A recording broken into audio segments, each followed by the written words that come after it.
मुंबई की धारावी को एशिया की सबसे बड़ी स्लम बस्ती का तमगा हासिल है, लेकिन इन दिनों इसकी चर्चा भी कोरोना को लेकर ही हो रही है। देश में कोरोना के मामले लगातार बढ़ते जा रहे हैं। इस बीच एशिया के सबसे बड़े स्लम मुंबई के धारावी में रविवार को कोरोना के 20 नए मामले सामने आने के बाद खलबली मच गई है। धारावी में संक्रमितों की संख्या 138 पहुंच गई है। हालांकि अभी यहां किसी की जान नहीं गई है। धारावी को लेकर उद्धव सरकार क्यों एक्शन मोड में है, इसकी भी एक खास वजह है। धारावी की संरचना ही इस तरह से है कि अगर यहाँ कोरोना फैल गया तो कितनी मौतें होंगी और पूरे मुंबई में मौत का आंकड़ा क्या होगा, इसका अंदाजा लगाना मुश्किल है। आइए जानते हैं एशिया के सबसे बड़े स्लम धारावी को। करीब 2.6 स्क्वायर किलोमीटर में फैला हुआ धारावी को दूर से देखने पर सिर्फ टीन का छज्जा ही दिखाई देता है। जानकार तो ये भी कहते हैं कि धारावी अपने आप में एक भूल भुलैया, कौन सी गली कहां निकलती है और कहां खत्म, किसी को पता ही नहीं चलता। धारावी में 15 लाख के करीब लोग रहते हैं। यहाँ इतनी सघन आबादी है कि 10 बाई 10 फीट का कमरा 8-10 लोगों का घर होता है। 73% लोग पब्लिक टॉयलेट इस्तेमाल करते हैं। किसी टॉयलेट में 40 सीट होती है, कहीं 12 और कहीं 20 सीट वाले टॉयलेट होते हैं। एक सीट को रोज अंदाजन 60 से 70 लोग इस्तेमाल करते हैं। यानी एक दिन में 1000 से ज्यादा लोग पब्लिक टॉयलेट में आते हैं। जो सोशल डिस्टेंसिंग के खातिर लोग घरों में कैद है, उसके लिए पूरा धारावी घरों से बाहर निकलता है। यहाँ घर से ज्यादा गलियों में रहना ज्यादा महफूज है।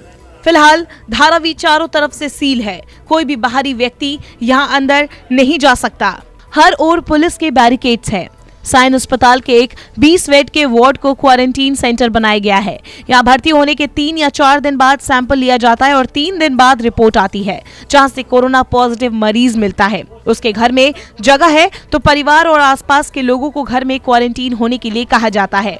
लेकिन अब मरीज इतने हो गए हैं कि डॉक्टर कॉल नहीं कर पा रहे हैं। कोरोना के ताजा आंकड़ों से लगता है कि धारावी में सामुदायिक तौर पर महामारी फैलने की शुरुआत हो गई है। धारावी में लॉकडाउन के बाद भी कुछ खास नहीं बदला है। शाम के वक्त जब खाना मिलता है तो यहाँ मेला लग जाता है। कोरोना क्या तबाही ला सकता है, शायद यहाँ के लोग इस बात से बेखबर है। एक सच्चाई ये भी है कि धारावी में चाहकर भी सोशल डिस्टेंसिंग का पालन 100% नहीं किया जा सकता।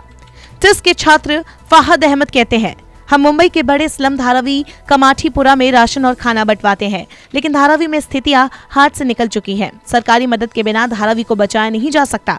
सुबह से रात तक एक खोली में 10-10 लोगों के रहने से मानसिक बीमारियां भी हो रही है और ऐसे में सोशल डिस्टेंसिंग का तो सवाल ही नहीं है। जानकार कहते हैं कि अगर धारावी में स्थिति नहीं संभली तो इसका असर मुंबई की अर्थव्यवस्था पर भी देखी जाएगी।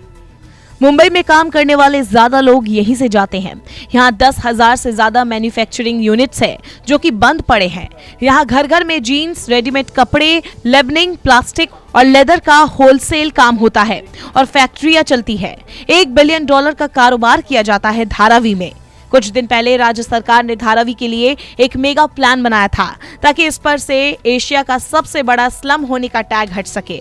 सालाना करीब 45 अरब का कारोबार करने वाली धारावी का कायाकल्प करने के लिए सरकार ने $1.3 अरब यानी कोई 60 अरब रुपए खर्च करने का प्लान बनाया था।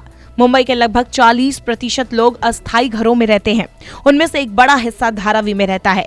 धारावी अभी कोरोना के कहर से जूझ रहा है। स्थिति ज्यादा खराब ना हो, सरकार इसके लिए काम कर रही है।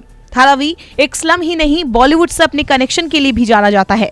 आज भी धारावी बॉलीवुड का पसंदीदा विषय है। खुद को क्रिएटिव दिखाने के लिए आज भी कई फिल्मकार यहीं आते हैं। बेशक मुंबई सपनों का शहर है, लेकिन धारावी उस मुंबई का एक ऐसा कोना है जिसे देखे बिना कोई भी सपना अधूरा सा ही होता है।